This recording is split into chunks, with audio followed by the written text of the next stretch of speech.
আরবি ভাষায় স্বরবর্ণের সংখ্যা মাত্র 3টি, আলিফ, ইয়া, ওয়াও।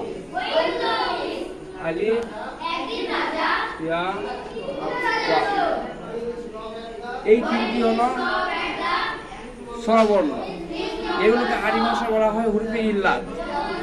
এছাড়াও বাকি রয়েছে হুরফে সহি। হুরফে সহি সংখ্যা হলো 25টি, যেগুলোকে বাংলাতে বলা হয় ব্যঞ্জন বর্ণ। এই ব্যঞ্জন বর্ণগুলোকে অর্থাৎ হুরফে সহিগুলোকে যখন বলবো তখন একটু টান দিয়ে বলবো, বা, বা, সা। তো একটু বলতে, একটু টান বলতে এক আলি পরিমাণ টান দিয়ে বলবো। এক আলি টান বলতে কি বোঝায়? একটা বন্ধ আঙুলকে আস্তে আস্তে খুঁত দিয়ে যতক্ষণ সময় লাগবে, এটাকে এক আলি টান বোঝায়।